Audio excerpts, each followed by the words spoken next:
Ladies and gentlemen, please welcome Ivana Trump.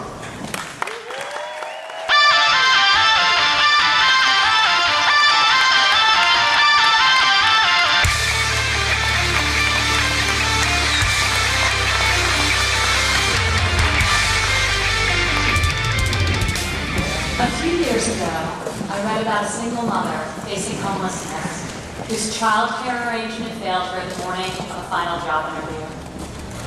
Out of options, she made the tragic choice to leave her young children in a hot car while she attempted to secure the job in order to better the life of her family. She returned to the parking lot following the interview to find her vehicle surrounded by the police. Her children had been hospitalized, and she was jailed and charged with felony child abuse. As I traveled around the country with my father, stories about the hardships caused by our existing child care system, one that is too expensive, too outdated, and too inaccessible, come up time and time again. Just last week, I spoke with a military spouse who recounted the vicious cycle responsible for holding so many American families back economically. She relayed to me the frustration I've heard all too often of not being able to work and bring home a second income because she can't afford quality and reliable childcare. Stories like these go straight to my heart, and they've fueled my belief that there has to be a better way. I have 3 young children myself, and I'm grateful daily for the means to pursue 2 of my dreams, being a mother and investing in a career that fulfills me. I recognize that far too few women can say the same for themselves, and that I am more fortunate than most. This must change. As a society, we need to create policies that champion all parents, enabling the American family to thrive. My dad agrees, and he's in a very unique position to do something about this problem and the numerous other problems facing tens of millions of parents and caregivers across our country. Today, child care is the single greatest expense for many American families, even exceeding the cost of housing in much of the country. It's depleting the hard-earned savings of men and women across our nation, and it's at the root of wage inequality by disproportionately affecting women. The federal policies that are in place to benefit families were written more than 65 years ago to serve a primarily male workforce that no longer exists. Dual-income families were not the norm in 1949 when the current tax code provisions regarding families were established. Today, however, women represent 47% of the U.S. labor force, and in almost 2/3 of married couples, both spouses work outside of the home. 70% of mothers with children at home also work in a professional capacity, and 64% of these moms have kids aged 6 and under. The number of households led by single mothers has doubled in the last 30 years, and approximately 2/3 of these women work in low-wage jobs that offer neither flexibility nor benefits. My father has created a plan that is designed to bring relief and to provide working parents with options so that they can make the decisions that are in the best interest of their families. Safe, affordable, high-quality childcare should not be the luxury of a fortunate few. Historically, this has not been an area that has received nearly as much attention in the policy world as it deserves. While there are systems in place for older children, Hardly any intellectual energy has been devoted to addressing the needs of families with children from birth to 4 years old. In particular, little focus has been put on determining how best to alleviate the enormous financial burdens childcare places on low-income and middle-income families. At the same time, the United States is the only industrialized nation in the world that does not provide new mothers with paid maternity leave. My father's policy will give paid leave to mothers whose employers are among the almost 90% of U.S. businesses that currently do not offer this benefit. This is a reform that is of critical value and long overdue. My father's plan also recognizes and supports the many women who may not be mothers, but who have left paying jobs to provide care for elderly dependents. This is another example of people who have been routinely ignored by federal policies. Having employed and empowered thousands of women at every level of this company throughout his entire career, my father understands the needs of the modern workforce and is offering a new and innovative solution where others have not. My father's plan also acknowledges the vital contribution of stay-at-home moms and parents, fathers and mothers, who will ensure that they too will receive these new tax benefits. Raising children full-time is one of the hardest jobs anyone can do, and it's essential that our policies recognize and honor that reality. As an employer, a mother, and a woman who works, both inside and outside the home, these are topics I consider of critical importance.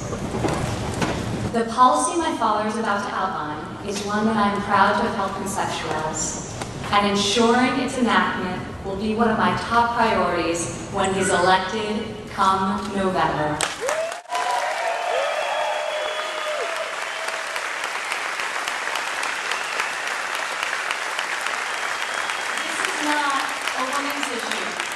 It's a family issue. It's an American issue. It's an issue that's often been discussed, but is yet to be solved. My father plans to change that, and now he will tell you how. Admiration and It is respect with great admiration that I and introduce respect. to you our next president and my father, Donald J. Trump.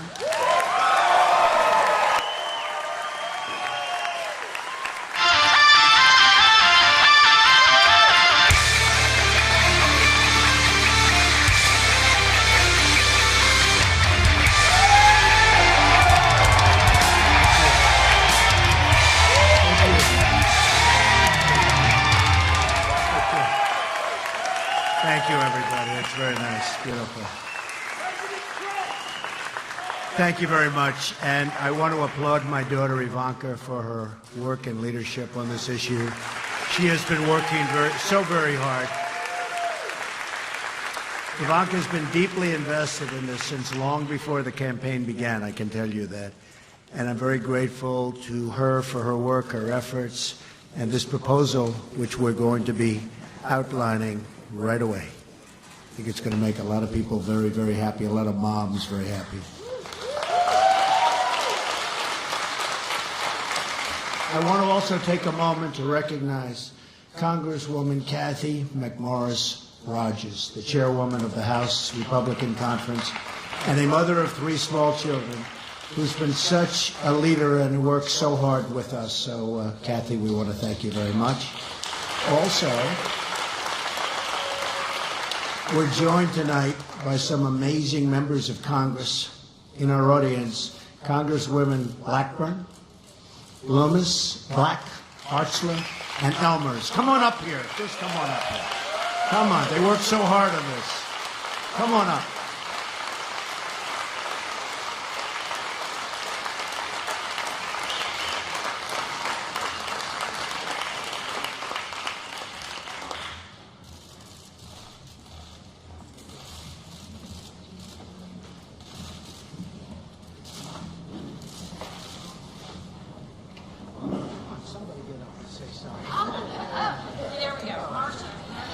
Well, I will tell you, my name is Marsha Blackburn, and I'm from the great state of Tennessee. And I want to say thank you you to all of you for the warm reception that you have given to us. And I want to say a special thank you to Mr. Trump. Focusing on the issues that affect working women is something that is vitally important to each of us standing on this stage. We come from a variety of backgrounds. We have a nurse, we have farmers, we have ranchers, we have teachers, we have small business owners and entrepreneurs. That's the skill set that we bring to Congress and the experience that we draw from. And we know that each of you are much like us. Those are the experiences that you have. We know that there are issues when it comes to child care, when it comes to dealing with the workplace. And just as Ivanka said so perfectly, this is a family issue. We know men always want more money. What do women want? More time. And we are thrilled to finally have a President of the United States who is going to put the focus on working with women to make certain that you can achieve your American dream. Thank you so much for having us.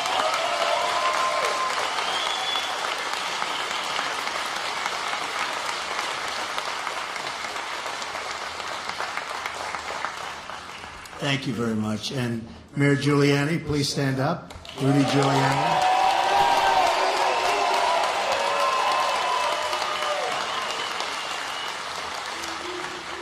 The nation's mayor. Oh, he's done a good job. So our campaign is about ideas. We're about solutions to big, big problems. Problems that have gone on forever. I've traveled all over the country in recent weeks offering detailed plans to make life better for you and for your family, so important to me. I've outlined detailed proposals for providing school choice, we have to do that, reforming our tax and regulatory code,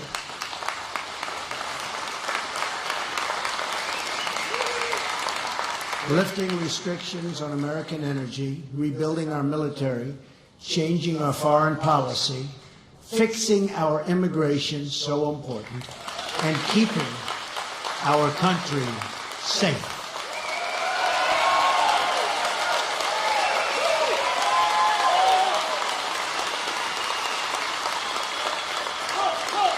Right now, thank you. Right now, our politicians have locked our country into endless fights about small and petty things. I'm asking the nation to lift our sights and to imagine what we can accomplish if we work together, trust each other, and put the needs of our citizens first for a change.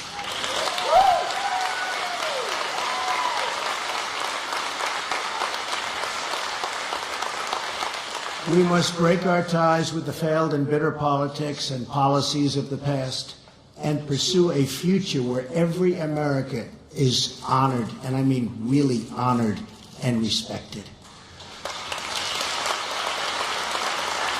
We have to reject the arrogance of Washington, D.C. that looks down on everyday, hardworking people, and that's what's happening. Too often, those who have power have disdain for the views, beliefs, and attitudes of those who don't have any political power. Those in leadership must put themselves in the shoes of the laid-off factory worker, the family worried about security, or the mom struggling to afford child care. Child care is such a big problem.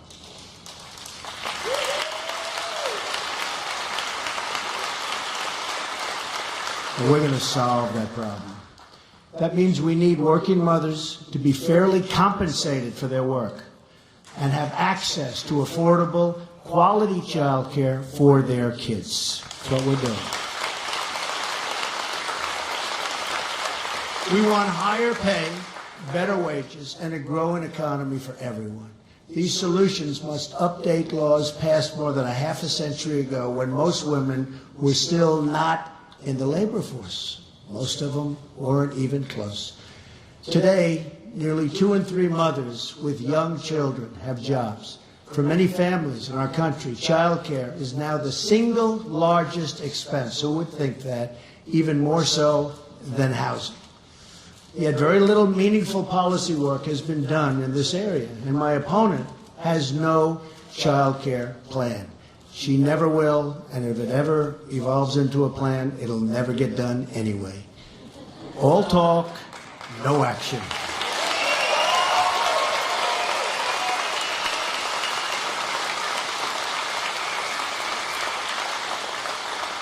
Many Americans are just one crisis away from disaster.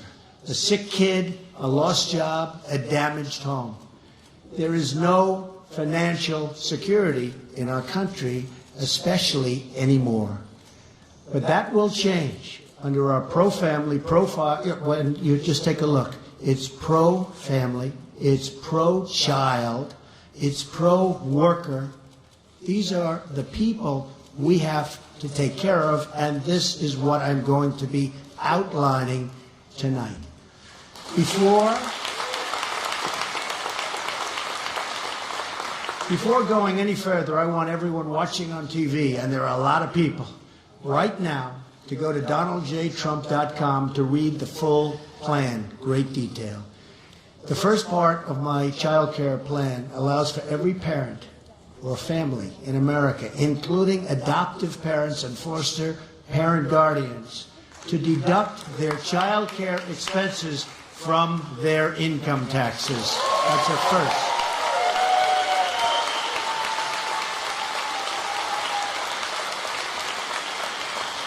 I see the women who I just met in the front row are very happy about that. They will fully be able to deduct the average cost of child care for their state from birth through the age of 13. Because of the way the benefit is capped and structured, our plan will bring relief to working and middle-class families. The deduction also applies to elder care, capped at $5,000 deduction per year, $5,000 deduction. Importantly, our policy also supports mothers who choose to stay at home and honors and recognizes their incredible contributions to their families and to our society.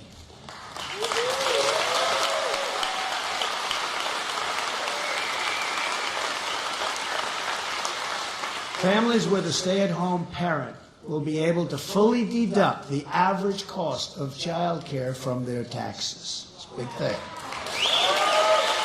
Wow. I'm hearing wow. I like to hear wow. The congresswomen like to hear wow.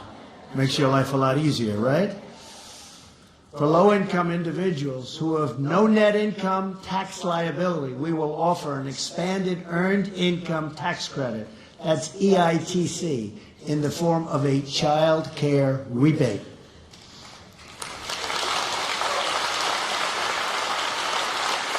Working parents can get an expanded EITC benefit that equals up to half of their total payroll tax, a major relief for low-income parents. Low-income parents have it tougher than anybody. This translates to as much as an extra $1,200 in EITC benefits for working families. Next, our plan allows every parent in America to open up a dependent care savings account. Families can contribute up to $2,000 a year to these accounts, completely tax-free.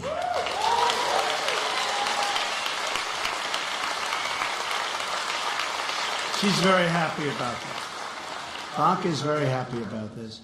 Crucially, unlike the flexible spending accounts that exist today, these accounts will be available to all Americans. You won't have to depend on your employer to provide them. Immediate family and employers, and this is like right away, can also contribute to a dependent account, each of which is designed and designated for a specific child, including an unborn child. The money that is put into these accounts can also be spent not only on child care, but also child enrichment activities. Let's see. We'll start with that child. That will be our first child.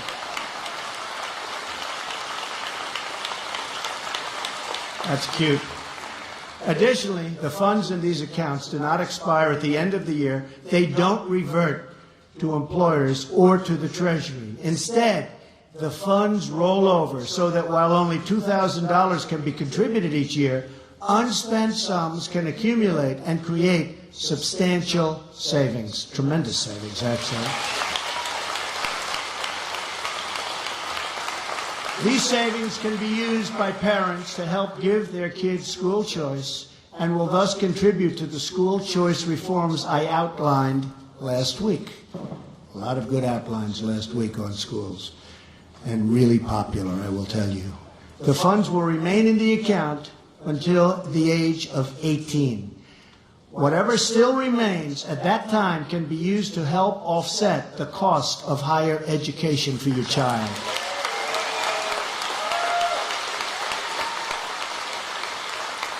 For low-income individuals, the federal government will provide matching funds. If parents contribute $1,000, the federal government will provide a $500 match. To help low-income families reach these targets and save money, we will put a box on federal income tax forms allowing these parents to have their earned income tax credit funds directly deposited into their dependent care savings accounts. Pretty simple. These dependent care savings accounts can also be set up to provide care for elderly dependents, of which we have many. Many. Our plan also includes much-needed regulatory reform to incentivize private sector solutions. The new funds offered by our plan will create a new market for innovative child care solutions.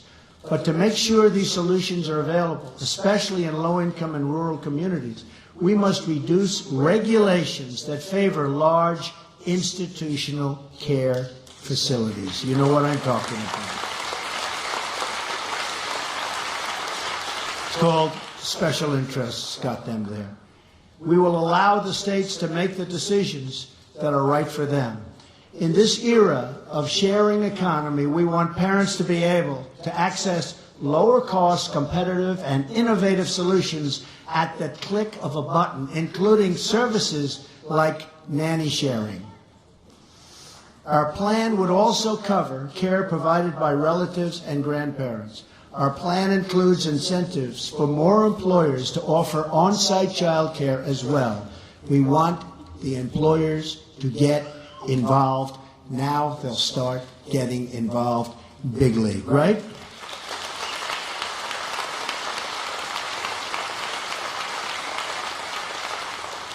And you'll start liking your employer a lot more. That's one of the benefits. This can often be a good solution for many working parents and can save them up to 30 minutes in commute time. It's a lot. Currently, only 7% of employers provide these services, not very much. Our plan will expand tax deductions for employers, allow companies to pool resources to provide shared, and this is, I think, so important, provide shared child care services, and remove needless requirements that have prevented employers from using the credit. The requirements are so onerous that they never get to use it, even though in many cases they would like to. Finally, our plan offers a crucial safety net for working mothers whose employers do not provide paid maternity leave.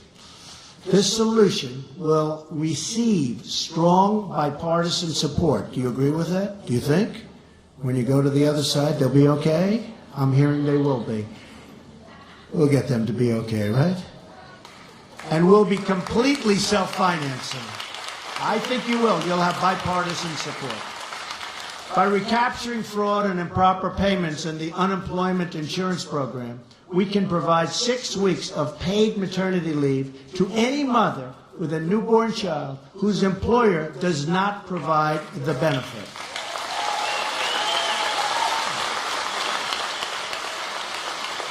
This maternity leave will be paid straight out of the unemployment insurance fund. And again, the safety net will be completely paid for through savings within the program. There are more reforms and solutions in our child care plan, and you can review them all on the website. On Thursday, I will outline my full economic plan, which is completely paid for through economic growth and proposed federal budget savings. It's going to be something special like this country hasn't seen in many, many decades.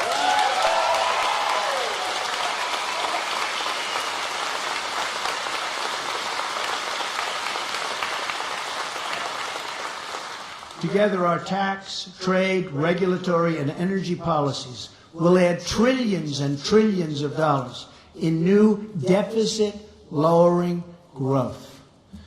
These are the kinds of solutions I want to bring to the White House as your president.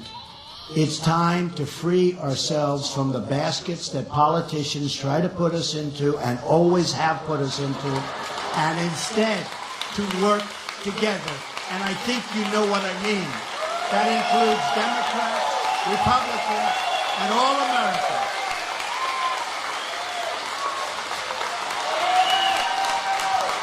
I think you know.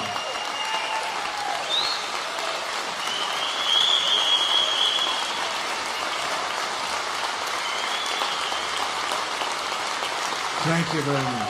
Thank you. Yeah, I think you know what I'm talking about. Well, my opponent slanders you as deplorable and irredeemable. I call you hard-working American patriots who love your country, love your family, and want a better future for all Americans.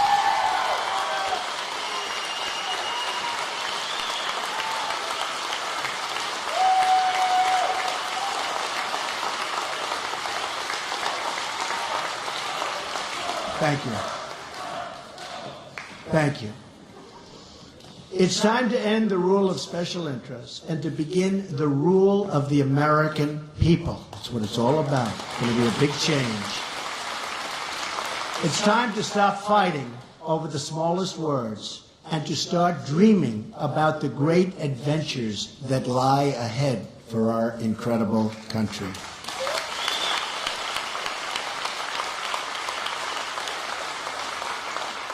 It's time to start believing in America again. Together, I promise you, together, we will make our country strong again. We will make our country prosperous again. We will make our country great again, greater than ever before. Thank you. Thank you very much. God bless you. Thank you very much. Thank you. Thank you. And Ivanka, thank you. Congresswoman, thank you very much.